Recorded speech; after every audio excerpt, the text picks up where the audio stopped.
Hello, आवाज़ आ रही है? हेलो। हेलो। आवाज़ आ रही है। गुड। चलो। स्क्रीन दिख रही है? अच्छा।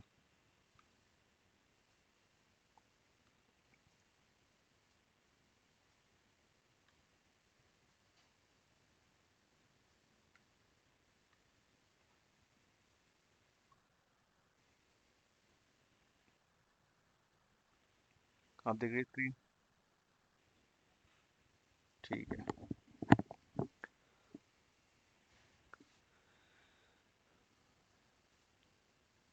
So we will start with the core Java fundamentals today, right? As you've already enrolled for the full stack Java development program, right? So सबसे पहले क्या है कि हम लोग अपने बेसिक्स क्लियर करेंगे, ठीक है तुम्हारे? ठीक है, आवाज़ साफ आ रही है ना? तुम्हारा भी रिप्लाई। तुमने ईयरफोन लगा रखे हैं? तो इतनी दूर से आवाज़ क्यों आ रही है? हेडफोन अगर लगाया तो। अच्छा। अच्छा, हाँ, अब आवाज़ साफ आ रही है तुम्हारी। ठीक है। ठीक है। कोई नहीं। स्पीकर पास में कर लिया है? स्पीकर पे पढ़ रहे हो क्या? अच्छा। हाँ। तो मैं ये कह रहा हूँ कि सबसे पहले अपने बेसिक स्कोर जावा में बताओगे। ठीक है। तो पहले तुम बताओ फीचर्स ऑफ स्कोर जावा। ठीक है। तुम मेरे को बताओगे जो भी तुम्हें फीचर्स में तुम्हें लगता है, तुम बताते जाओ एक एक करके, बस जो जो तुम्हें मालूम है। जो भी दुनिया में सुन रखा होगा इधर उधर कहीं से भी कुछ भी। हम्म। ठीक है। पॉलीमॉर्फिज्म।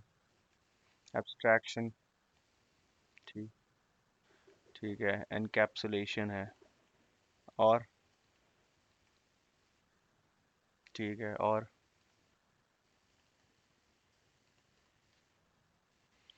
तुमने चार बताए कि पांच बताए? एब्स्ट्रैक्शन, पॉलीमॉर्फिज्म, इनहेरिटेंस और? चलो।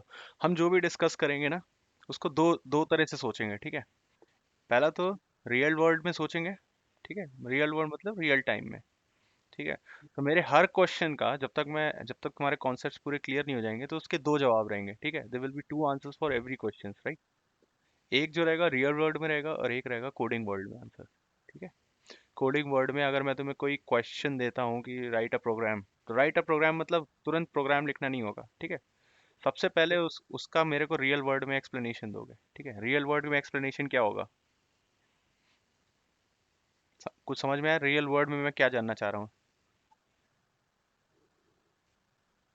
ठीक है। करेक्ट। तो चलो इसको पहले हम सेव कर देते हैं। ठीक है। ये फोल्डर बना के स्टूडेंट 53।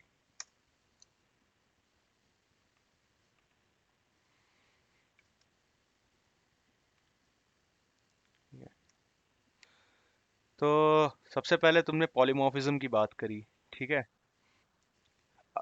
जावा के फीचर्स में सबसे पहले हम बात करेंगे कि प्रोग्रामिंग में तुम एंटर हुए। ठीक है। तुम्हें प्रोग्रामिंग में सबसे पहले मुझे हम लोग इमेजिनेशन अपनी स्ट्रांग करेंगे, ठीक है? कोई भी काम करने से पहले सबसे स्ट्रांग हमारी इमेजिनेशन होनी चाहिए। ठीक है। इमेजिनेशन की मानेंगे तो वर्चुअल वर्ल्ड में जैसे कि हम सपने देखते हैं। ठीक है।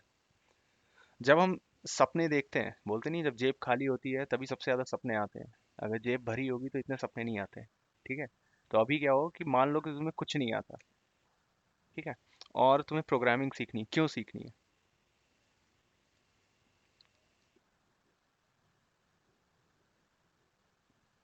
पैसा कमाना है कि या फिर कुछ नया कुछ क्रिएट करना है? ठीक है। ठीक है, दुनिया आईटी वर्ल्ड में आ गई है। ठीक है, बहुत से लोग ऐसे हैं जिनको नहीं पसंद है, वो बिजनेस करना चाहते हैं। ठीक है। बहुत से ऐसे लोग हैं जो इसको पढ़ के कुछ नया क्रिएट करना चाहते हैं, इनोवेट करना चाहते हैं। ठीक है। तो तुम्हारी इमेजिनेशन में पहले तो तुम डिसाइड कर लो तुम क्या करने आए हो। ठीक है। बिजनेस करने आए हो, क्रिएट करने आए हो कि इनोवेट करने आए हो? ठीक है। इनोवेट से मेरा बहुत सिंपल सा एक कॉन्सेप्ट है। तुम अभी जहाँ बैठे हो, ठीक है, मैं तुमसे बोलूंगा कि तुम्हें अपने गेट खोलना है, ठीक है, तुम्हें अपने घर का दरवाजा खोलना है, ठीक है, अपने रूम का दरवाजा खोलना है, ठीक है, open the door, simple. But तुम खुद नहीं हो, ठीक है, तुम्हारे अंदर कोई जान नहीं है, ठीक है, ठीक है। अब तुम कैसे कमांड्स लिखोगे और कैसे बोलोगे कि तुम अपना दरवाजा खोल सको जाके? बस ये बताओ मेरे को। अब ये तुम्हारी इमेजिनेशन है, ठीक है, ये मेरी इमेजिनेशन है जो मैं तुम्हारी इमेजिनेशन पकड़ूंगा, ठीक है। बस इतनी इमेजिनेशन है।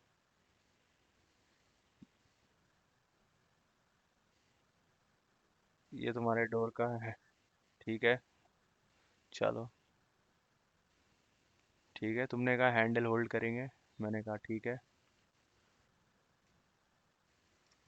चलो, तुम्हारे घर का दरवाज़ा पुश लॉ वाला होगा, ठीक है, तो मैंने कहा चलो पुश द हैंडल, ठीक है। और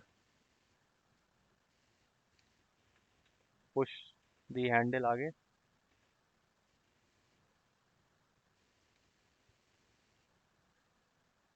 चलो, पुश इनसाइड, ठीक है। Okay, so next is get will be open.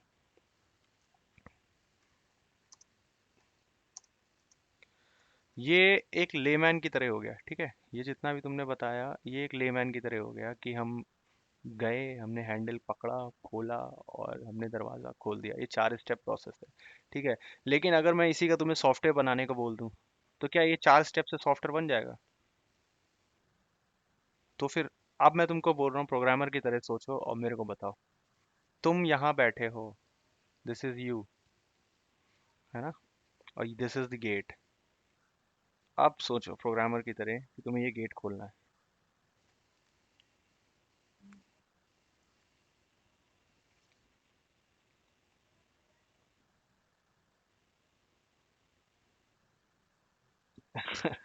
यही, नहीं नहीं, कोशिश करो, ठीक है, it's not like that, you तुम्हें कोशिश करनी है, ठीक है। कोशिश इन द सेंस बहुत सिंपल है। सबसे पहले कि तुम एक खुद में ऑब्जेक्ट हो, ठीक है, और मैंने कहा तुम्हारे अंदर कोई जान नहीं है, ठीक है। तो और नहीं, क्लास वास नहीं बनाना है, क्लास वास अभी कुछ नहीं बनाना है, अभी तुम्हें कुछ कोड नहीं करना है। तुम्हें प्रोग्रामर की तरह सोचना है कि ये आदमी जाके, this is not you now, ठीक है, ये आदमी जाके गेट खोलेगा, तो तुम इसको क्या क्या इंस्ट्रक्शंस दोगे जिससे ये गेट खोल पाएगा। और ये आदमी जो है ये आदमी नहीं है, ठीक है, this is not a मॉर्टल human being, this is just an plastic object. तुम इसको इंसान बनाओगे, ठीक है, तुम एक समझ लो एक छोटा रोबोट बना रहे हो।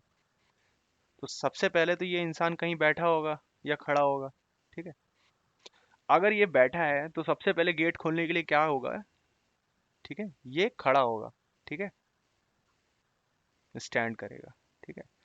तो प्रोग्रामिंग यही चीज है, बिल्कुल छोटी छोटी बारीकियां हमें पकड़नी होती हैं कोडिंग और प्रोग्रामिंग में, और कुछ नहीं है।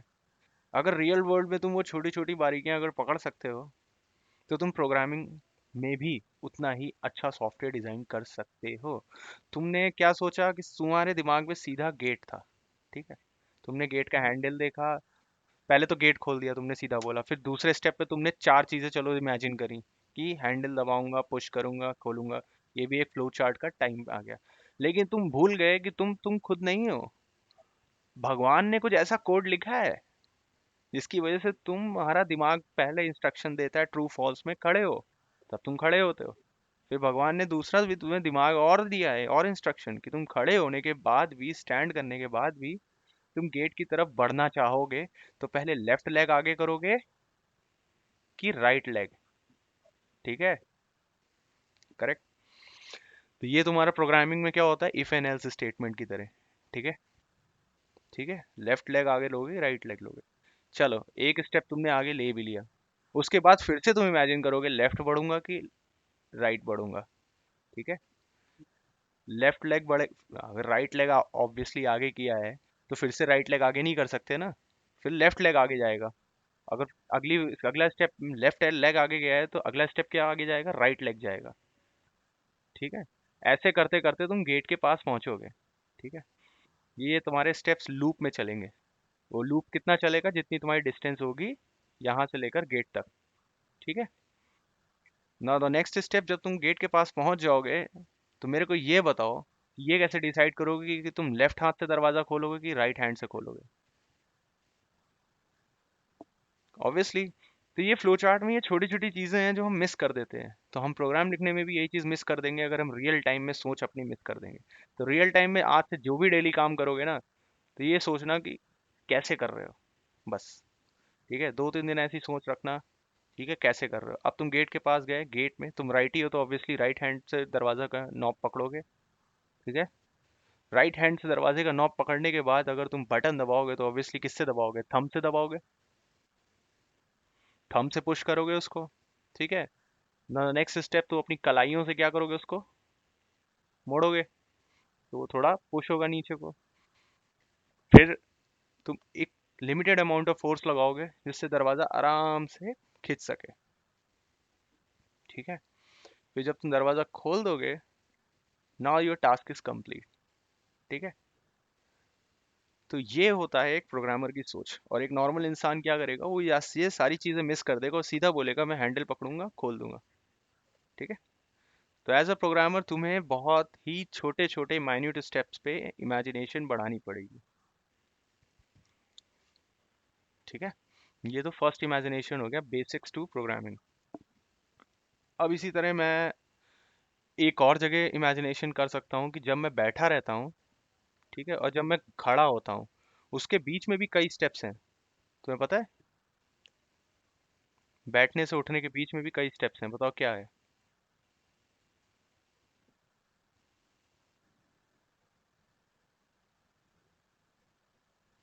वो तो, हाँ, वो हो गया। एक लॉ ऑफ फिजिक्स कहता है कि जब तक आप अपना पैर हल्का सा पीछे नहीं लेंगे जब आप बैठे हो नॉर्मल चेयर पे और हल्का सा झुकेंगे नहीं, तब तक आप उठ ही नहीं सकते हो।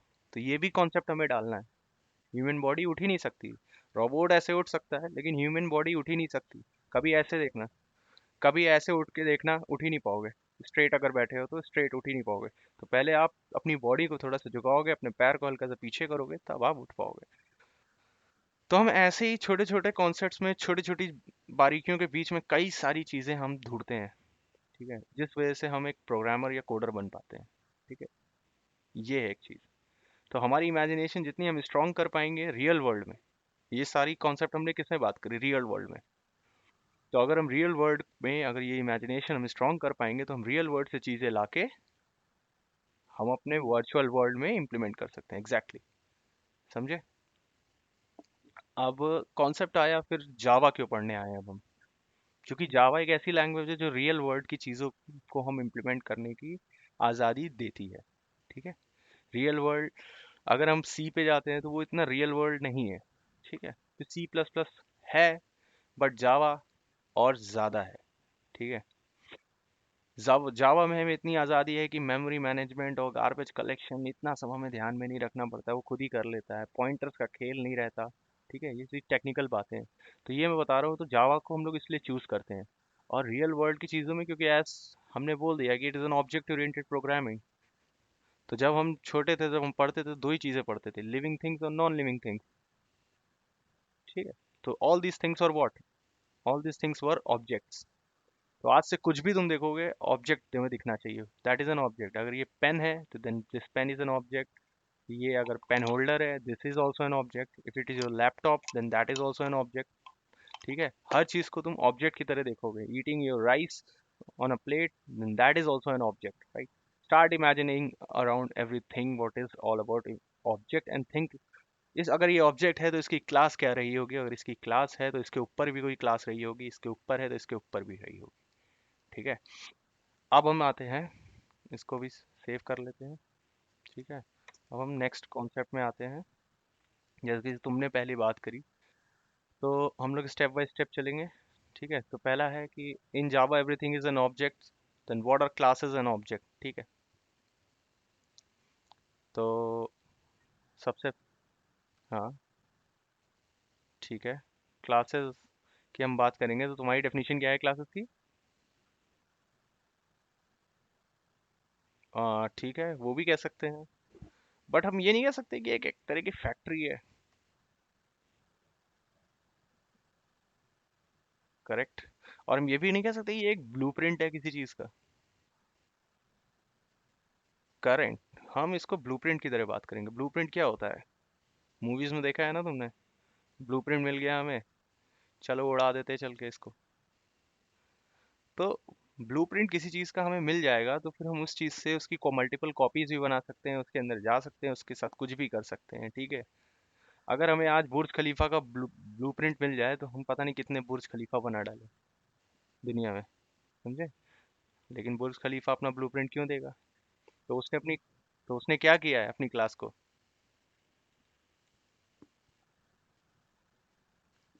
प्रोटेक्टेड कर लिया ना। प्राइवेट बोल लो या प्रोटेक्टेड कर लिया ना। तो रियल वर्ड से हम ऐसे ही सीखते हैं, अपनी इमेजिनेशन को बढ़ा के।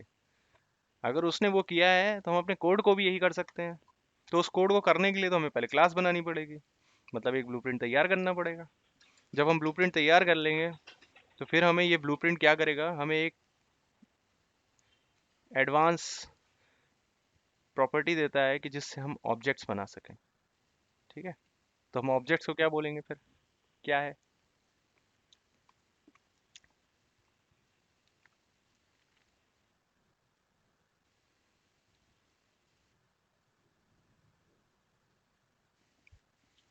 What is the basic unit of life?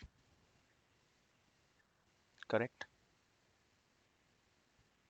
तो ऑब्जेक्ट क्या होगा इस क्लास के लिए?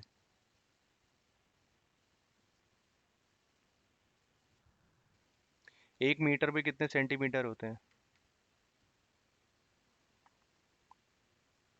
Hello, am I audible? Hello? Hello? Hello?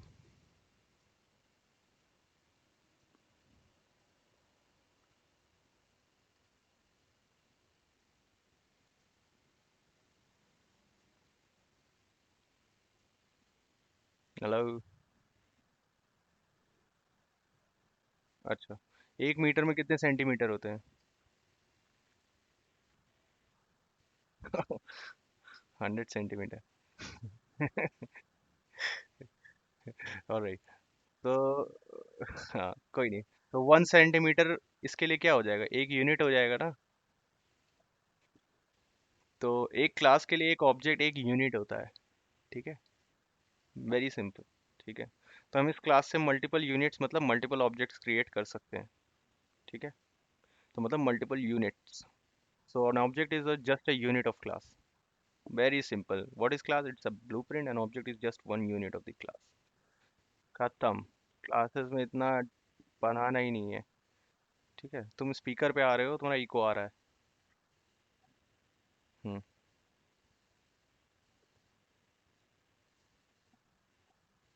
Eco bounce back हो रहा है मेरे को।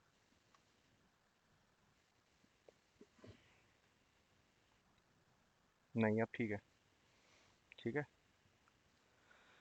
नाउ द नेक्स्ट थिंग हम लोग जो बात करेंगे, ठीक है, वो अब तुम्हारे कॉन्सेप्ट से बात करेंगे। पहला तुमने पॉलीमॉर्फिज्म बोला, ठीक है। अब मेरे को बताओ पॉलीमॉर्फिज्म से क्या समझते हो?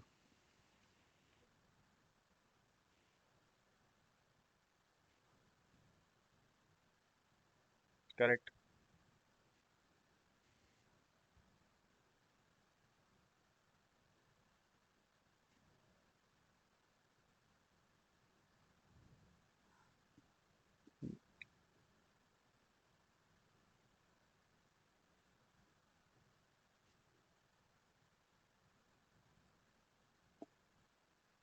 अब तुम सीधा, मैंने तुम्हें क्या बोला, जब भी मैं क्वेश्चन पूछूंगा तो तुम मेरे को दो आंसर दोगे।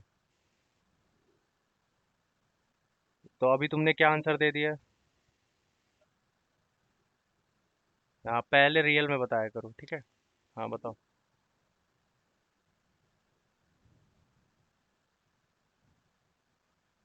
ठीक है। हम्म।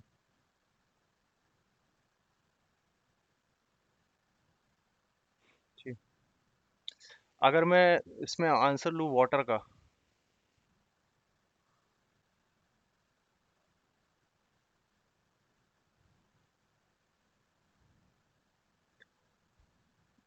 और बहुत पॉलीमॉर्फिज्म, मैनी फॉर्म्स मतलब मैनी स्टेट्स।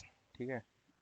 पानी एक ऐसी चीज है जिसको हम लिक्विड स्टेट में भी कंज्यूम कर सकते हैं, सॉलिड स्टेट और गैस स्टेट में भी। गैस स्टेट में कैसे कंज्यूम करते हो बताओ?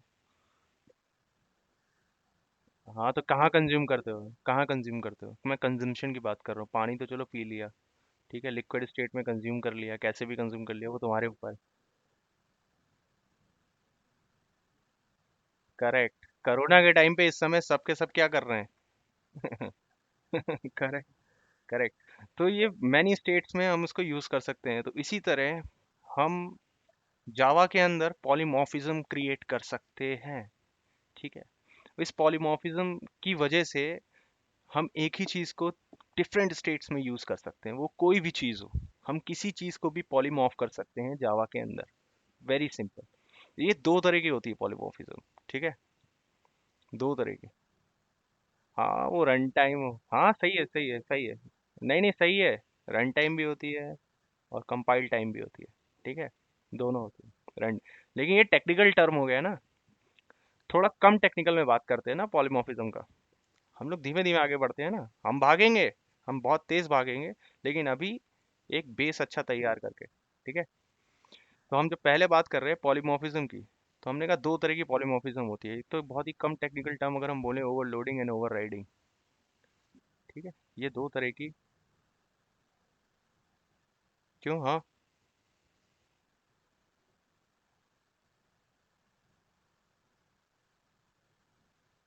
अरे उसकी टेंशन ना लो, जब भी कभी कुछ मिस होगा मैं तुम्हें बता दूंगा। उसकी टेंशन नहीं है। तुम वो सब सोचो ही नहीं ना। तुम वो सब सोचो ही ना। ठीक है। तुम अभी से पढ़ाई पे ध्यान दो। ठीक है। तुम ये सोचो कि मैं एक बार में ही पढ़ लूँ, दोबारा बार बार क्या देखने की जरूरत पड़ेगी? है ना? तो फिर तो मैं and I am teaching you like just like a layman. मैंने I have even taught to people who are just 12th pass and they love programming. ठीक है। तो 12th पास बंदे को इतना ही पता है दुनिया के बारे में और उसके बारे में। प्रोग्रामिंग नहीं आता, लेकिन वो प्रोग्रामिंग सीख सकता है। Programming is something even a 4th class kid can learn that. ठीक है। उसे इतनी समझ होती है कि ये ऑब्जेक्ट है, ये क्लास। बस इतना समझा दो, बाकी आगे प्रोग्रामिंग कुछ नहीं है ऊप्स में। ठीक है। तो ये दो टेक्निकल टर्म टर्म हमने जोड़े, ओवरराइडिंग एंड ओवरलोडिंग। ठीक है। So when we talk about overloading, so what do you understand by overloading?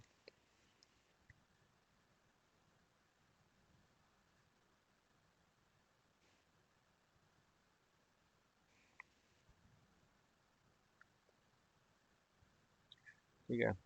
जब within the same environment हम कुछ ज़्यादा कर देते हैं तो वो ओवरलोड हो जाता है। ठीक है। जैसे ट्रक ओवरलोडिंग हो गया। ठीक है। ट्रक में मैं कह रहा हूँ एक ही तरह के फ़ोन्स जा रहे हैं। ठीक है। फ़ोन्स पे मैंने फ़ोन्स भर दिए हैं और उसकी लेवल से वॉल्यूम से ऊपर निकल गया, तो ट्रक ओवरलोड हो गया क्योंकि वो ट्रक के अंदर हो रहा है।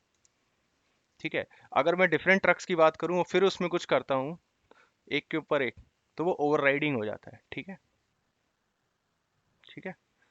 अगर मैं इसका पहिया बड़ा वाला इसमें लगा दूँ, ठीक है, तो वो ओवरराइड हो जाता है। ठीक है। वो डिफरेंट।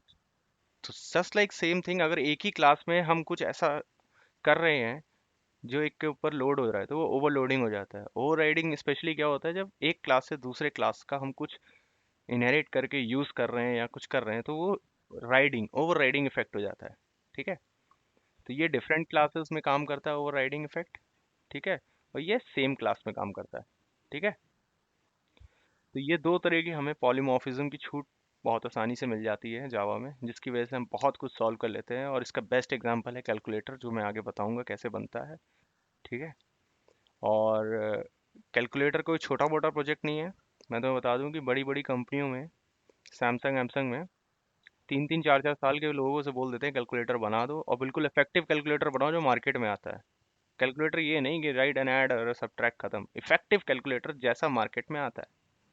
और लोग साइंटिफिक नहीं, नॉर्मल कैलकुलेटर जो होता है बस वैसे ही बना दो, लेकिन जैसा मार्केट में है। अगर तुमने एनालाइज कर रखा है कभी, तभी तो बना पाओगे ना। अब तुम खाली गए और दरवाजा खोला है बीच का, तुम्हें ध्यान ही नहीं है। क्योंकि तुम यूज कर रहे हो, लेकिन जो यूज करते समय एनालाइज करते हैं कि भाई अच्छा ये क्या है। नॉर्मल कैलकुलेटर में क्या होता है, तुम डिजिट टाइप करते हो, प्लस दबाते हो, फिर अगला डिजिट टाइप करते हो, फिर प्लस दबाते हो, उतनी देर में देखते हो एडिशन हो जाता है पीछे। ऐसा भी ये सारे फीचर्स तुम्हें देने पड़ते हैं, ठीक है, एक वर्किंग सॉफ्टवेयर में। जब तुम, और तुम्हें लाइव बनाने को देते हैं ज़्यादा से ज़्यादा आधा घंटा 1 घंटा देते हैं, ठीक है। और यकीन नहीं मानोगे 99% फेल, 99% लोग फेल हो जाते हैं एक कैलकुलेटर बनाने में।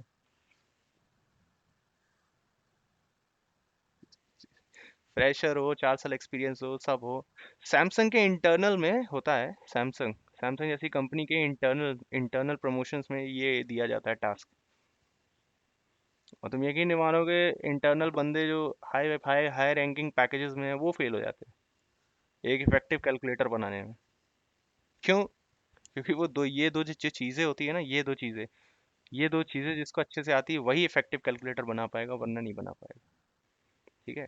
तो अगर तुम्हारा बेसिक कॉन्सेप्ट ही क्लियर नहीं है, ठीक है, और सबसे मेन चीज़ है जो मैंने स्टार्टिंग में बताया, इमेजिनेशन या एनालाइजिंग स्किल्स, ठीक है। अगर तुमने आज तुम अभी कैलकुलेटर खोलना और एनालाइज करना, और बिल्कुल ऐसे एनालाइज करना कि तुम्हें अब बनाना है यही सेम चीज़, कॉपी करनी है जैसे चाइना वालों की तरह। कुछ भी बनाओ, एप्पल कॉपी कर देंगे, सब कॉपी कर देंगे। तो तुम एनालाइज करोगे कि कैलकुलेटर बनाना कोई इजी टास्क नहीं है, ठीक है। बने बनाए पैकेजेस से नहीं, मैं बिल्कुल बेसिक स्क्रैच से बनाने को कह रहा हूँ। जो बने बनाए पैकेजेस आते हैं उनसे तो कोई भी बना सकता है, लेकिन तुम्हें बिल्कुल स्क्रैच से बनाना होता है, बिल्कुल बेसिक तरीके से। तो उसमें ये दो स्किल्स बहुत ज़्यादा काम आती हैं। इन दो स्किल्स को आगे डीप में बात करेंगे, तो ये पॉलीमॉर्फिज्म की एक बेसिक स्किल्स हमारे पास आ गई। फिर हम आते हैं एनकैप्सुलेशन पे, चलो नेक्स्ट, ठीक है। ठीक है, अब मेरे को एनकैप्सुलेशन, टेक्निकल टर्म ही है ये।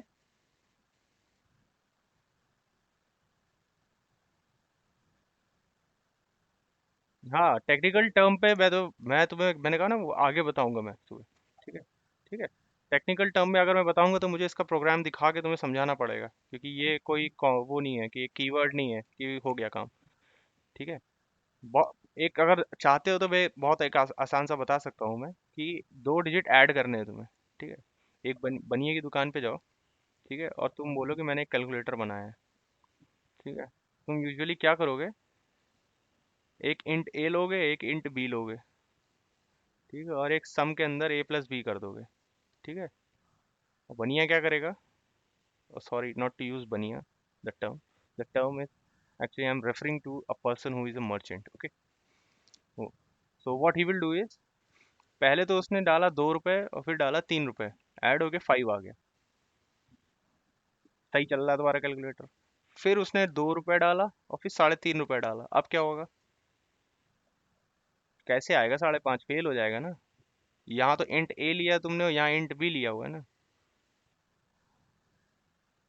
फेल हो गया ना।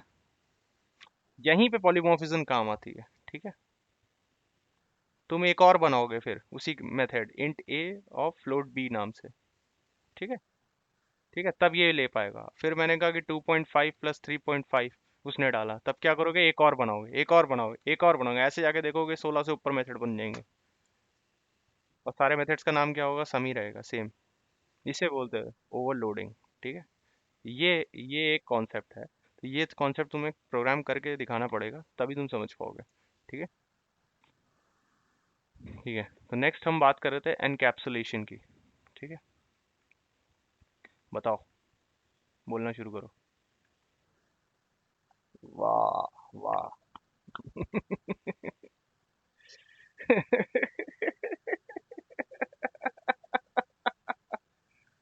रैपिंग एक कीवर्ड, डेटा एक कीवर्ड, और सिंगल यूनिट। मैं सुनाऊं, wrapping over data into a single unit without compromising the background detail of this, बोलना शुरू करूं। जब भी जब भी पढ़ रहे हो, ठीक है, ठीक है, तो ऐसे पढ़ो कि सामने वाले को समझा सको। अब बताओ, अब मेरे को, हाँ, चलो गुड।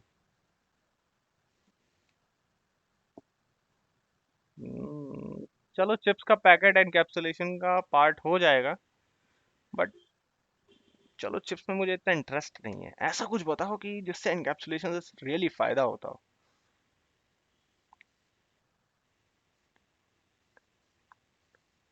चलो मैं दिखाता हूँ तुम्हें। एनकैप्सुलेशन, ठीक है। मैंने इतना पार्ट अलग निकाल दिया, इतना पार्ट अलग निकाल दिया। क्या बचा बीच में? खाया है? क्या होता है? दवाई अंदर पता है क्या सॉल्ट होता है? कितने सॉल्ट होते हैं? A+B+C, मान लो तीन तरह के सॉल्ट हैं और तुमने एक कैप्सूल खा ली, कैप्सूल कोई भी, मैं कह रहा हूँ विटामिन B12 भी खा ली तुमने, कुछ भी कोई भी, ठीक है, बीकासुल की कैप्सूल खा ली। सारी जो जितने भी कैप्सूल बनती है ना, कैप्सूल, वो एनकैप्सुलेशन, उसका नाम कैप्सूल क्यों है? क्योंकि वो एनकैप्सुलेशन फॉलो करती है, समझे? अब अगर मैं एनकैप्सुलेट ना करूँ कैप्सूल को, ये सॉल्ट तुम्हें हाथ में पकड़ा दूं, लो बेटा खा लेना, क्या करोगे? तुम एग्जैक्ट उतनी क्वांटिटी में नहीं खा पाओगे, क्योंकि एक ही मात्रा हमने इसके अंदर डाला हुआ, मैंने 20%, इसकी मैंने डाल दी 60%, और इसकी मैंने डाल दी 20%। लेकिन अगर तुमको मैं सब अलग अलग सॉल्ट दे दूँ, बोलूँ 20%, तो क्या तुम डेली उतना मेजर करके खा सकते हो? तो हमने क्या किया, हमने ये सारी चीज़ें डाल के उसको टाइटली पैक कर दिया, ठीक है। और ऐसा पैक कर दिया कि उसमें लीकेज लीकेज कुछ ना हो। बस तुम ये खाओ, यही एग्जैक्ट को, जबकि हमें ये कैप्सूल चाहिए ही नहीं। कैप्सूल की कवर्स क्या होती है? वो तो डाइजेस्टिव होती, गायब हो जाती है, उसमें कुछ नहीं होता। खेल तो अंदर सॉल्ट का है, हमें तो सॉल्ट चाहिए थे वो, या कंपाउंड जो हमारी बॉडी को, जो पर्टिकुलर बीमारी से लड़ सके, जो चीज़ हमें बॉडी में फेंकनी है, तो हम सीधा ऐसा करते हैं, सॉल्ट ले लेते हैं। वो पता है कि ये वाला तुमने 40% ले लिया, ये ले लिया, और दवाई रिएक्ट कर गई, हो गया काम। तो वैसे ही प्रोग्राम में भी है भाई साहब, ठीक है। तो प्रोग्राम में भी हम एनकैप्सुलेशन लगाते हैं, जिससे कि प्रोग्राम लीक ना कर जाए, रिएक्ट ना कर जाए, या इधर उधर फट ना जाए, या मना ही कर दे कंप्यूटर के, भाई तेरा प्रोग्राम तो नहीं चला पाऊंगा मैं, कुछ भी कर लो। हाँ, ये तुम्हारी रैम उखाड़ देगा, ये तुम्हारा क्या कहते हैं, हार्ड डिस्क खराब कर देगा, करप्ट कर देगा जहाँ तुम डालोगे। ऐसा प्रोग्राम बना रहे हो, मैं नहीं समझ पा रहा तुम्हारा प्रोग्राम, ठीक है। आधा सॉल्ट इधर फैला दे।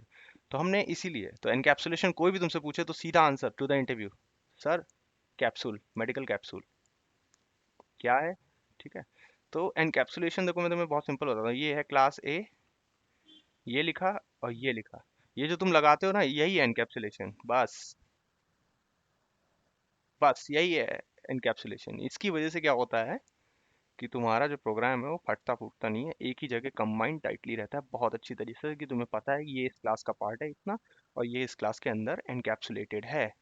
So wrapping of all the data and methods and modules and each and everything within a single class is called encapsulation, ठीक है। अब जो अगर हमने एनकैप्सुलेशन की पार्ट बात ही कर ली, तो फिर एब्स्ट्रैक्शन क्या होता है वो भी बता दो हमें।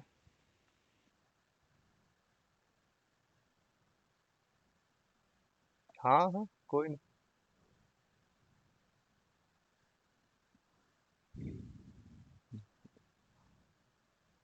हम्म।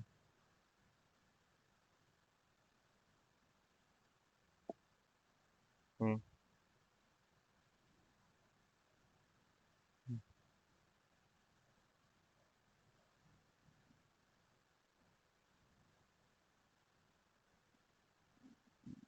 कोई दूसरा एग्जांपल हो, ये छोड़ दो, फेसबुक वेबसाइट छोड़ दो, रियल वर्ल्ड में अपने अगल बगल देखो और बताओ मेरे को एब्स्ट्रैक्शन कुछ।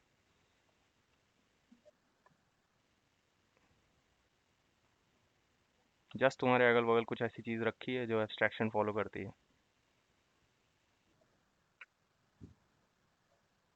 तो वो फॉलो नहीं करती एब्स्ट्रैक्शन? चलो तुम्हारा मोबाइल ले लेते हैं, ठीक है। ये तुम्हारा मोबाइल है, ठीक है, बहुत सिंपल है। यही है, बस यही सोच तुम्हें एक बार बढ़ानी, ये सोच तुमने बढ़ा ली, कोई भी प्रोग्रामिंग लैंग्वेज सीख लोगे, ये सिर्फ जावा नहीं है।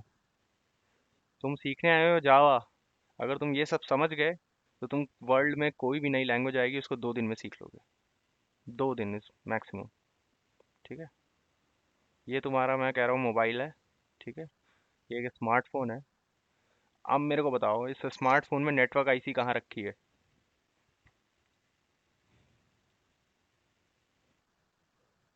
नेटवर्क आईसी तुम्हें दिखती है?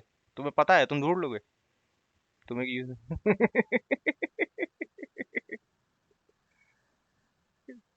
नहीं नहीं, नेटवर्क आईडी मतलब इंटीग्रेटेड सर्किट, नेटवर्क आईसी एक पार्ट होता है इसमें, ठीक है। चलो, चलो आजकल के फोन में मेरे को बताओ बैटरी कहाँ है? आजकल के फोन, आजकल के इनबिल्ड आती है, मतलब तुम बैटरी भी नहीं देख सकते। चलो ठीक है, मैं कहता हूँ मेरे को ये बता दो कि भाई साहब तुम्हारे कैमरा जो अंदर लगा हुआ है वो कितने कितने लेंस से डिवाइडेड है? ये कहाँ पे एग्जैक्टली है? ठीक है, कितने लेंस से डिवाइडेड है?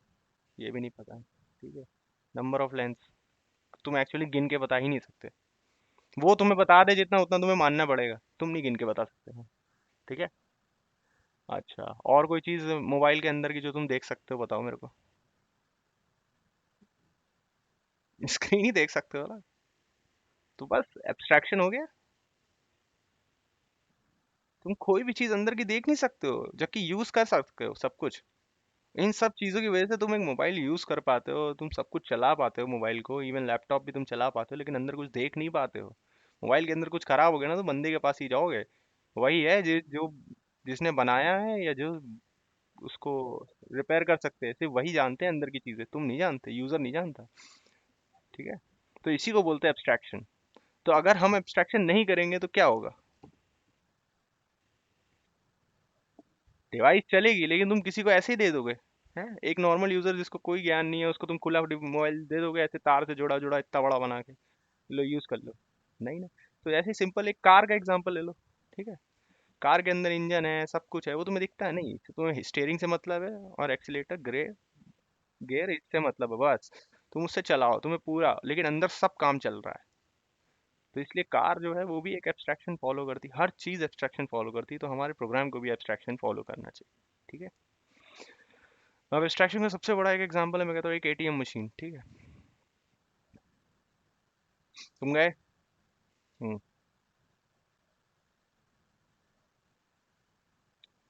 Correct, correct. अब तुम्हें, तुमने पिन डाला, तुमने एटीएम मशीन लगाया और पिन डाला, अब तुम्हें पता है कि अंदर से कौन सा क्या लेके गया, अंदर कैसे उसने निकाला, पैसा कैसे बाहर निकाला, तुम्हें कुछ नहीं पता। सिर्फ तुम्हें बोला कि ये कार्ड लगाओगे, पिन डालोगे, पैसा डालो, तुम्हें पैसा निकलेगा बस। अंदर का तुम्हें नहीं पता कि भाई कौन पैसा ला रहा है, अंदर कोई बैठा है क्या जो पैसे फेंक रहा है यूं यूं करके, अंदर कैलकुलेट करके ऐसे ऐसे दे रहा है, तुम्हें कुछ नहीं पता। इसे बोलते हैं एब्स्ट्रैक्शन। ठीक है, अगर वो तुम्हें बता देंगे सब चीज, तो कल को एक नॉर्मल बंदा क्या करेगा, जाएगा खुरपेची करने की कोशिश करेगा, वो बोलेगा भाई अगर ये ऐसे ऐसे जाता है और ऐसे यहाँ पे है तो यहाँ पे है, चल यहीं पे हथौड़ा मार, यहीं पैसे रखे रहते हैं नीचे से ऊपर 2 सेंटीमीटर पे। ठीक है। तो एब्स्ट्रैक्शन की तुम्हें पावर पता है क्या, किस वजह से एब्स्ट्रैक्शन यूज करते हैं आज हम? ठीक है, तो ये है एब्स्ट्रैक्शन की एक्चुअल पावर। ठीक है, without compromising the background details. और यूजर को बैकग्राउंड डिटेल से किसको मतलब है? एक हैकर को मतलब है और एक क्रिएटर को। यूजर को कोई मतलब ही नहीं है बैकग्राउंड से। ठीक है, एक किसान है, उसे तो सिर्फ मोबाइल चाहिए, सिर्फ कॉल करने के लिए और शायद दूसरी चीज अपनी फसल असल दिखाने के लिए या लोगों को बताने के लिए, बस ज्यादा से ज्यादा। ठीक है, उसे क्या मतलब मोबाइल के अंदर क्या है, उसको अपना काम निकालना, वो काम अपना किसानी का कर रहा है, तो ये abstract, उसको अगर हम एब्स्ट्रैक्ट नहीं देंगे और खुला मोबाइल दे देंगे तो आए दिन तार निकलेगा, ये होगा वो होगा, वो किसानी करेगी, मोबाइल संभाले बैठ के। समझे? तो ये है लॉजिक एब्स्ट्रैक्शन का। तो इनकैप्सुलेशन के बाद हम एब्स्ट्रैक्शन लगाते हैं, और तुमने गेटर सेटर की क्लासेस पहले से बनाई होंगी। ठीक है, उसमें तुमने याद रखा होगा, उसमें दो मेंबर वेरिएबल्स को प्राइवेट रखते हो और फिर उनके गेटर सेटर बनाते हो, वो एक तरह का एब्स्ट्रैक्शन ही है। ठीक है। ठीक है, अब तुम्हें कोई पूछेगा रियल टाइम में इम्प्लीमेंट एब्स्ट्रैक्शन, खट से कुछ भी गेटर सेटर की क्लास बना दो, बोल दो कि it is a part of abstraction. पूछे कैसे? सिंपल, उस क्लास को यूज करो, और जैसे तुम यूज करोगे उस क्लास को, देखोगे मेंबर वेरिएबल्स को तुम डायरेक्ट एक्सेस ही नहीं कर सकते। तुम क्या यूज करोगे? उसका गेट और सेट मेथड को यूज करोगे उसमें डेटा डालना और निकालने में। ठीक है, मेंबर वेरिएबल को डायरेक्ट एक्सेस कर लोगे अगर प्राइवेट बना दिया दूसरी क्लास, नहीं कर पाओगे। तो वो एब्स्ट्रैक्ट कर दिया तुमने, छुपा दिए, मतलब मेन जहाँ पे डेटा रखा है वो चीज़ तुमने छुपा दी है। बस डेटा वो लेके जो आएंगे उनको तुमने खुला रखा है बस। ठीक है। हाँ बस। हाँ, एक्चुअली जहाँ डेटा रखोगे, जहाँ सेट होगा, जहाँ से गेट करोगे, वो एक्सेस नहीं कर सकते, तो हैकर क्या है, वहां तक नहीं पहुंच सकता। तो इसको बोलते हैं एब्स्ट्रैक्शन। समझ में आया? तो ये तुम्हारा हो गया एक एब्स्ट्रैक्शन, ठीक है, ये एनकैप्सुलेशन हो गया। फिर मेथड क्या होता है, ठीक है, मेथड और मैसेज पासिंग ये क्या होता है, एक दो और फीचर है। हम्म। फंक्शन, फंक्शन जो है ना, फंक्शन, ठीक है, फंक्शन, मदर क्लास, ये सब कीवर्ड तुम अवॉइड करना जावा में, ठीक है। ये सी के कीवर्ड और सी प्लस प्लस के कीवर्ड यहाँ ना घुसेड़ना, ठीक है। क्योंकि अगर तुम किसी इंटरव्यूअर के सामने, ठीक है, अगर तुमने ये mother class, mummy class, father class ये बोल दिया ना, और साथ में अगर तुमने ये बोल दिया, ठीक है, फंक्शन अंक्शन, तो अगर कोई रियल जावा डेवलपर सामने बैठा होगा ना, तो तुम्हें अंडा दे देगा, सीधा बोलेगा निकलो। क्योंकि ये टर्मिनोलॉजी है ही नहीं जावा के अंदर, ठीक है। किसी भी चीज़ की, हर चीज़ की ए बी सी डी होती है, तो ये ए बी सी डी है ही नहीं जावा के अंदर। जावा के अंदर सुपर क्लास है और मेथड है, ठीक है। सुपर क्लास, सब क्लास, चाइल्ड क्लास भी नहीं है, और मेथड बोलते हैं। उन्होंने एक अपनी लैंग्वेज बनाई है, तो अपने कीवर्ड बिल्कुल स्ट्रांग रखो किसी भी इंटरव्यू को आंसर करने के लिए, ठीक है। तो whenever you will talk about, you will always talk about function as methods, not function. If you're talking about classes, then there are only two types of classes which we will refer to as super class, जिसको हम inherit करेंगे, एक सब class, ऐसे बोलेंगे, ठीक है। ठीक है, don't say mother class and all that, otherwise he will take it to the other way. He will say okay, he is more confident in C than in Java, or he is either mixing C with Java, ठीक है। उनको ऐसा लगता है कि तुमने सी सीखी और सी से जावा को मिक्स किया और तुम वो बता रहे हो। तो तुम्हारे जो कीवर्ड्स हैं फिर आधे सी के जाएंगे और आधे जावा के जाएंगे, और उनको समझ में आ जाएगा कि दिस बंदा, ये जो बंदा है, ये भी फुल्ली कॉन्फिडेंट नहीं है जावा में, क्योंकि तुम बेसिक कीवर्ड्स के साथ मिस इंटरप्रेट कर रहे हो, ठीक है। तो अगर हम बात करेंगे मेथड्स की, तो मेथड क्या है, मेथड भी एक कलेक्शन ऑफ कुछ स्टेटमेंट्स हैं, मतलब इसके अंदर कुछ इम्प्लीमेंटेशन लॉजिक लिखते हैं और ये एक अपना कुछ खेल खेलता है। तो जैसे हम मेथड की बात करेंगे, तो अपने कमरे में अगर तुम देखोगे तो तुम्हारा एक स्विच बोर्ड होगा, ठीक है। स्विच बोर्ड में एक लाइट और एक पंखा चलाने के लिए, एक एसी चलाने के लिए होगा, ठीक है। तुम पंखे वाला स्विच ऑन करोगे तो वो एक मेथड है, ठीक है। हाँ, हाँ, तो स्विच ऑन ऑफ करना मतलब फंक्शन कॉल करना या नहीं कॉल करना, ठीक है, ठीक है, बस। तो फंक्शन को हम जब कॉल करते हैं तो मतलब ऑन करते हैं, और वो अपना काम कर देता है, बस। तो रियल वर्ल्ड में अगर हम बोलेंगे तो बस सिंपल स्विचेस को याद कर लेना, और स्विचेस को बोलना कि स्विचेस हम ऑन करते हैं, ऑफ करते हैं, मतलब हम एक मेथड को हमेशा कॉल करते हैं, हेलो भाई काम कर दे हमारा, करते हो कि नहीं, भाई मेरा ये काम है भाई ये कर दे। तो you call someone to do your work. Java के अंदर वो हम अपना काम कराने के लिए हमने मेथड्स रखे हैं। तो एक बार तुमने वो मेथड लिख दिया, उसको कहीं भी यूज़ करो। अगर वैसा ही लॉजिक तुम्हें यूज़ करना है, उसको कहीं भी यूज़ करो, बस उसको मतलब कॉल करो। बस उसको जैसे ही कॉल करोगे, कॉल करने के लिए क्या करते हो, एक पर्टिकुलर नंबर दबाते हो, कॉल दबाते हो। इसमें क्या करोगे कि पहले क्लास पकड़ोगे और क्लास के मेथड को पकड़ोगे, मतलब कॉल हो गया, और उसके अंदर जो पास करना है पास करो, जो करना है करो। So this is for the method that you are using, right. So फिर हम बात करेंगे कि मैसेज पासिंग की बात करेंगे, ठीक है। The next is message passing, ठीक है। तो मैसेज पासिंग क्या होता है, हम ऑब्जेक्ट्स कम्युन हाँ, हाँ, ऑब्जेक्ट्स आपस में कम्युनिकेट कर सकते हैं, तुम्हें पता है ये बात। ऑब्वियसली यार, रियल वर्ल्ड में अगर कर सकते हो तो यहाँ कर सकते हैं, बस ये चीज़ हमेशा याद रखना, अगर रियल वर्ल्ड में कोई चीज़ हो सकती है तो वो जावा में हो सकती है। तुम क्या हो रियल वर्ल्ड में, तुम्हारे बगल में बैठा तुम्हारा दोस्त क्या है, तुम दोनों आपस में क्या कर सकते हो, कम्युनिकेट कर, तो यहाँ भी कम्युनिकेट कर सकते हैं। सो this is called message passing. तो हम मैसेज पास कर सकते हैं एक जगह से दूसरे जगह, मतलब मैसेज पासिंग, ऑब्जेक्ट पासिंग, हम ये सब कर सकते हैं by sending receiving information to each other. तो अब ये हमारे कुछ अच्छे फीचर्स हैं, इनको हम उठा के आगे रख लेते हैं, ठीक है। द नेक्स्ट थिंग, ठीक है।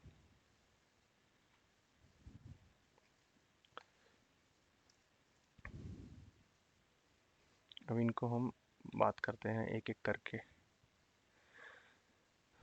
तो पहले हमने बात करनी है प्लेटफॉर्म इंडिपेंडेंट। अब बताओ मेरे को ये क्या है,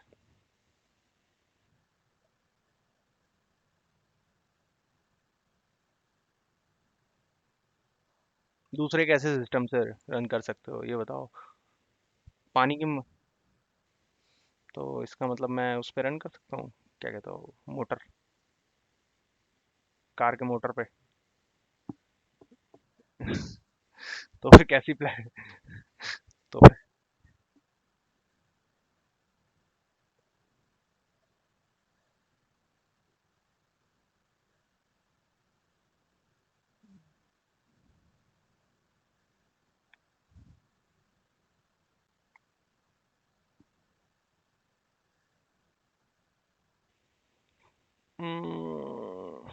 तो मेरे को प्लेटफॉर्म बताओ ना, कितने तरह के प्लेटफॉर्म तुम्हें पता है कि जहाँ पे प्रोग्राम रन हो सकते हैं?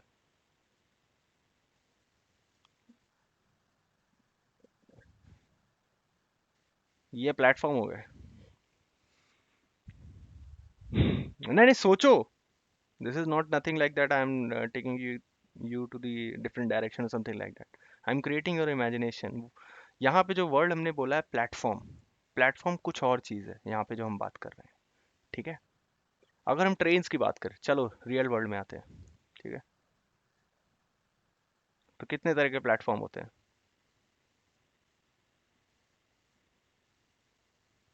शायद हमारे यहाँ इंडिया में दो ही तरह के होते हैं, कि ज़्यादा होते हैं?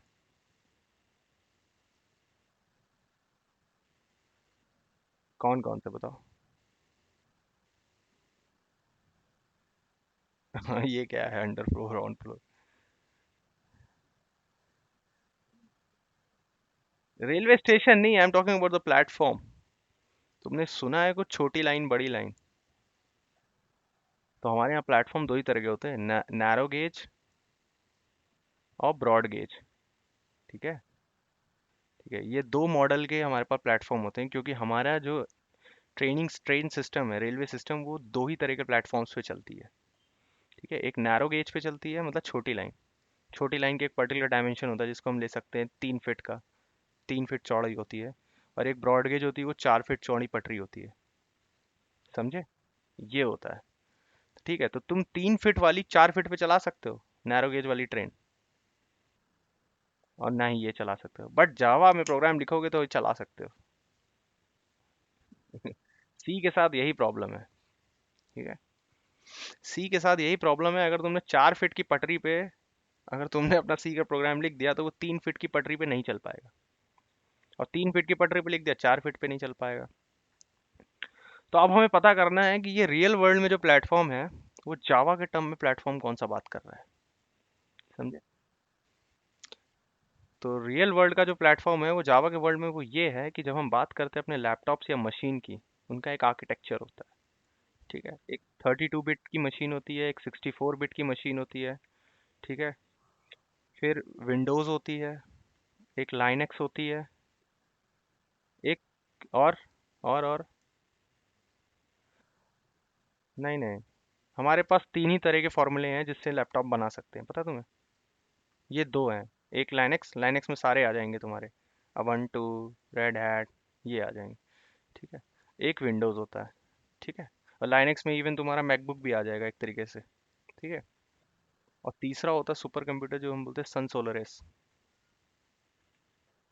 ठीक है। तो जब हम प्रोग्राम लिखते हैं सी में, तो विंडोज़ का प्रोग्राम लाइनक्स की मशीन पे नहीं रन कर पाओगे। और लाइनक्स वाला सन सोलरिस पे नहीं कर पाओगे, सन सोलरिस वाला लाइनक्स में नहीं कर पाओगे, लाइनक्स वाला विंडोज़ में नहीं करोगे, उसके बीच में 32 64 बिट का भी गैप है। ठीक है। तो इतने सारे झमेले, तो फिर हम करे तो करे क्या? तो हमारे जेम्स गोसले बाबा जी ने बोला कि भैया चलो, अब हम कुछ एक बढ़िया लैंग्वेज लिखते हैं जिससे ये वाली कंडीशन खत्म हो जाए, मतलब बंदा मशीन में ही परेशान रहे। आज उसके पास विंडोज़ मशीन है, कल लाइनक्स मशीन होगी, कल कंसोल रिलीज होगा तो वो फिर से प्रोग्राम टाइप करेगा बैठ के, अपना चेंज करेगा बैठ के। तो उसने कहा, लो भाई जावा लो। तो जावा में ये चीज़ कैसे अचीव होती है, ये बताओ मेरे को। अगर जावा इज प्लेटफॉर्म इंडिपेंडेंट, तो ऐसी क्या चीज़ है जो जावा को प्लेटफॉर्म इंडिपेंडेंट बना देती है?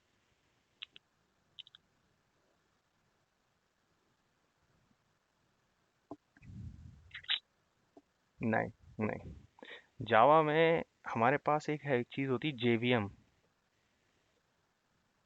ये होता है। तो कभी भी तुम कुछ भी इंस्टॉल करते हो ना, जेडीके जेआरई, जो तुम जेडीके जेआरई इंस्टॉल कर रहे हो ना, वो उसी वर्जन का इंस्टॉल करना होता है। ठीक है, विंडोज़ का विंडोज़ पे, लाइनक्स का लाइनक्स वर्जन का।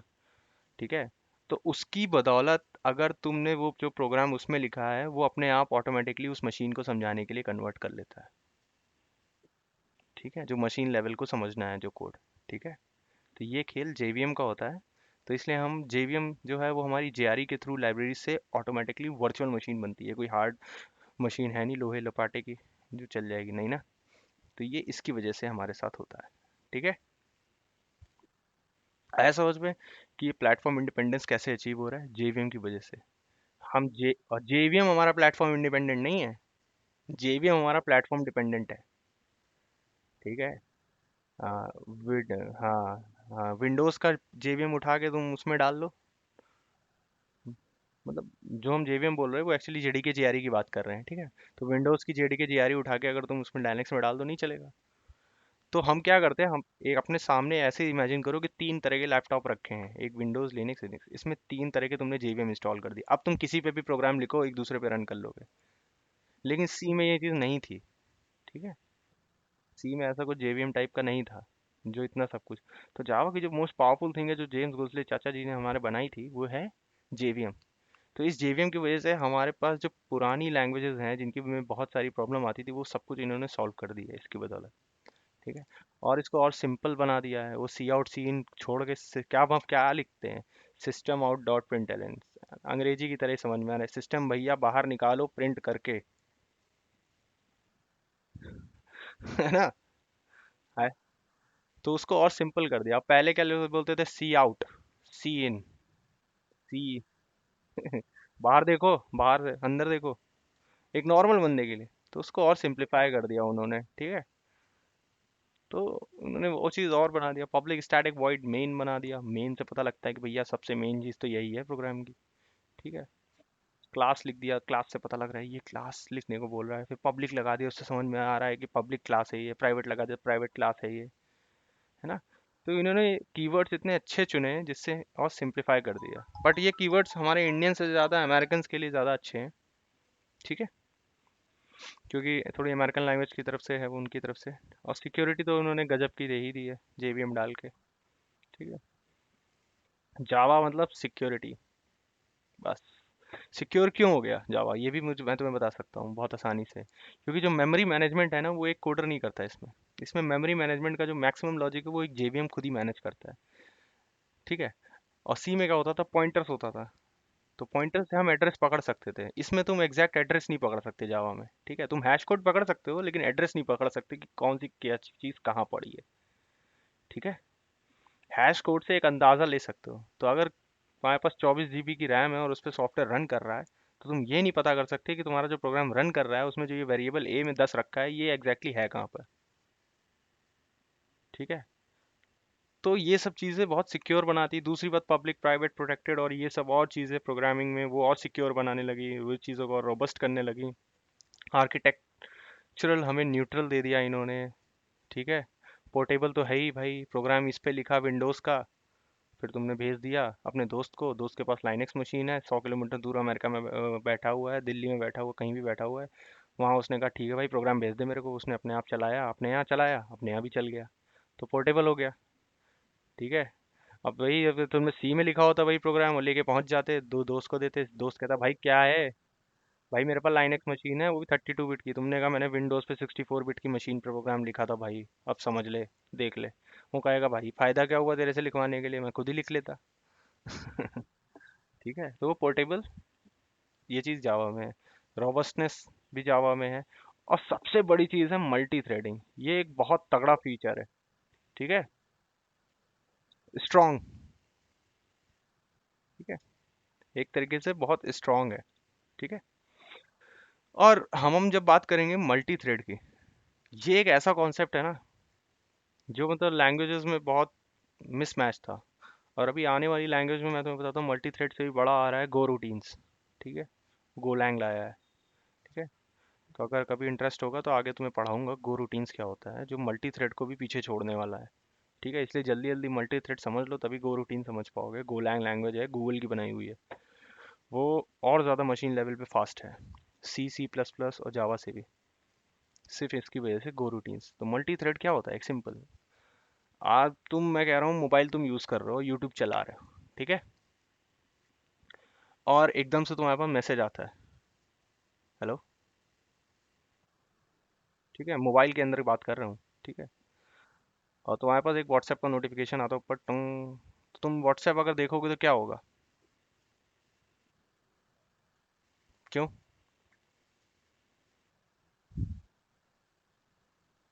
वो वो फीचर किस में दिया है उन्होंने? प्रीमियम मेंबर्स को। तुम ये देख रहे हो यूट्यूब गूगल कितना बड़ा खेल कर रहा है, वो सिर्फ एक मल्टी थ्रेड फीचर देने के लिए पैसा ले रहा है। एड फ्री और मल्टी थ्रेड। ठीक है। वो क्या करेगा, वो उसको एक थ्रेड पे डाल के पीछे बैकग्राउंड में डाल देगा, वो बैकग्राउंड में चलता रहेगा। और जैसे तुम उस पर वापस क्लिक करोगे तो वो फ्रंट पे आके फिर से वो थ्रेड चलने लगेगी। ठीक है। तो ये होता है मल्टी थ्रेड। ठीक है। बट एक्चुअली में जो हम एक सॉफ्टवेयर की बात करेंगे तो हम इसको बोलते हैं मल्टीटास्क। ठीक है। बट अगर हम एक प्रोग्राम की बात करेंगे और उसके अंदर कुछ लिखेंगे तो हम उसको टास्क नहीं बोलते, हम उसको थ्रेड की तरह सोचते हैं। ठीक है। तो होता क्या है कि जब हम इसको तुम्हें बताते हैं कि क्या होता है। तो अब हमने कहा कि मुझे, मैं तुमसे कह रहा हूँ कि मुझे 3 गाने चलाने हैं। ठीक है। एक साथ। तो तुम कहोगे मैं वर्चुअल डीजे डाल लेता हूँ, उसमें चला लेता हूँ। मैं कहता हूँ नहीं यार, वर्चुअल डीजे छोड़ो। एक एक डालो विंडोज़ मीडिया प्लेयर, एक वीएलसी डालो, और एक पॉट प्लेयर डाल लो। ठीक है। तीनों में अपने अपने एक एक गाने चढ़ा दो और मैं बन जाता हूँ डीजे। हो जाएगा कि नहीं? इस पे चलाओ गाना, दर दर दर दर दर दर 40 सेकंड बाद तुम्हें ये वाला गाना बजाना है तो तुमको क्या है, इसको पॉज नहीं करना, इसको स्टार्ट कर देना फिर इसको पॉज करना। तो ऐसा डीजे वाला इफेक्ट आएगा कि नहीं? तो ये मल्टीटास्किंग है, ये तीनों प्लेयर एक साथ तुम चला सकते हो अपने लैपटॉप में। ठीक है।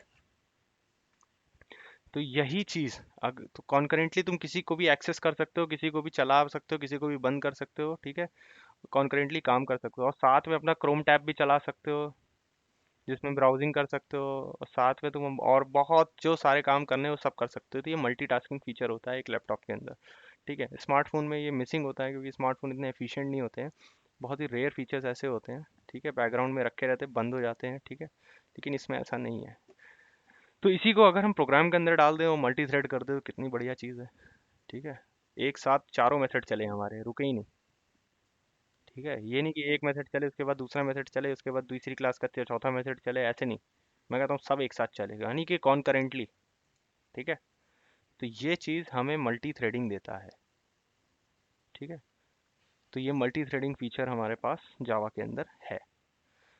तो ये हमारे आज के तो बेसिक कॉन्सेप्ट था जो क्लियर हो गया है। अब तुम्हारा जो मेन एम होगा वो तुम्हारा ये होगा कि तुम्हें क्या करना है। तुम्हें चार्ट्स बनाने हैं रियल वर्ड्स के, जिसमें तुम्हें क्लासेस बनानी है और फिर उसके ऑब्जेक्ट्स क्रिएट करने हैं, यानी कि जैसे एनिमल, एनिमल में ये और फिर इसका कोड में ऐसे लिखना है क्लास एनिमल। ठीक है। फिर दूसरी क्लास। तुम्हें ऐसे में इनहेरिटेंस के मुझे 3 एग्जांपल दिखाने हैं रियल वर्ल्ड के। ठीक है। एक A4 शीट के पेपर में। ठीक है। जितना सोच सकते हो, जितना डीपली सोच सकते हो उतना बनाओ। उससे पता लगेगा मुझे कि कितनी तुम आगे बढ़े हो सोच में। ठीक है। बहुत छोटा सा काम दे रहा हूँ आज। आ रहा है समझ में? क्या क्या करना है? ठीक है। तो तुम्हें क्लास बनाना है, इनहेरिटेंस दिखाना है उसके अंदर। ठीक है। और तुम्हारे पास जितने भी ये जो कॉन्सेप्ट मैंने बताए हैं, इसका मेरे को एक डायग्रामेटिक रिप्रेजेंटेशन दिखाना है तुम्हें। समझे? और वो डायग्रामेटिक रिप्रेजेंटेशन फिर फोन से फोटो खींचो और मेरे को तुरंत मेल कर देना। ठीक है। उससे पता लगेगा कि तुम कितना सोच पा रहे हो। उसी इमेजिनेशन पे हम 5 मिनट का एक रिव्यू करेंगे अगली क्लास में। ठीक है। और उससे पता लगेगा कि तुम इसके अंदर और ज़्यादा कहाँ सोच सकते थे, और ज़्यादा कहाँ सोच सकते थे। बस यही है प्रोग्रामिंग। ठीक है। जब तुम यहाँ सोच लोगे तो तुम स्प्रिंग फ्रेमवर्क के अंदर फिर सोच लोगे कि पीछे क्या चल रहा होगा। ठीक है। तुम्हें गैस नहीं मारना पड़ेगा। अभी क्या है कि तुम लिखते हो, गैस मारते हो कि शायद ऐसा कुछ होगा, चल ये कोड स्टैक ओवरफ्लो का उठा के डालते चल जाए, ये स्टैक ओवरफ्लो का डालते चल जाए। तुम क्या हो कि वो कोड उठा रहे हो लेकिन वो कोड समझ नहीं पा रहे हो कि इस कोड को लिखने से पीछे क्या होगा। ठीक है। तो वो पीछे समझने के लिए तुम्हें ये सब करना पड़ेगा स्टार्टिंग में। ठीक है। फिर तुम्हें पीछे की चीज़ें समझ में आने लगेंगी, पीछे क्या चल रहा होगा। जब पीछे की चीज़ें समझ में आने लगेंगी तो बस अपने आप काम हो जाएगा, कुछ करने की ज़रूरत ही नहीं है। ठीक है। तो इसके बाद हम लैंग्वेज फंडामेंटल्स में जाएंगे जल्दी से एक क्लास करने। ठीक है। अगली क्लास कल। ठीक है। उसमें हम समझेंगे कि जो हमारे रेंज कितनी होती है। रेंजेस पता है तुम्हें सबकी? नहीं। तो पर्टिकुलर कि कौन सा वेरिएबल कब यूज़ करना चाहिए और कितनी बार यूज़ करना चाहिए, कैसे यूज़ करना चाहिए, ठीक है। ठीक है, कोई भी वेरिएबल कैसे भी नहीं यूज़ करना चाहिए कि जैसे कि इंट यूज़ कर लिया, नहीं। शॉर्ट इंट भी यूज़ कर सकते हो, तुमने कभी वो यूज़ ही नहीं किया है। तुम्हें उससे क्या होता है कि हमारा मेमोरी मैनेजमेंट होता है। अगर हमने तो, अभी तो तुम्हें 4 GB की रैम, 8 GB की रैम मिल रही है, अगर मैं पुराने तरीके से तुम्हें 256 GB की रैम दे दूंगा, बोलूँ कि चला ले भाई एडोब फोटोशॉप, तुम चला लोगे? लेकिन अगर तुम एक प्रोग्रामर हो तो चला ले जाओगे। समझे? तो वो वही चीज़ है, उसी चीज़ का खेल है वो पूरा। ठीक है। सो catch you in the next class tomorrow. ठीक है। ओके। ओके। बाय।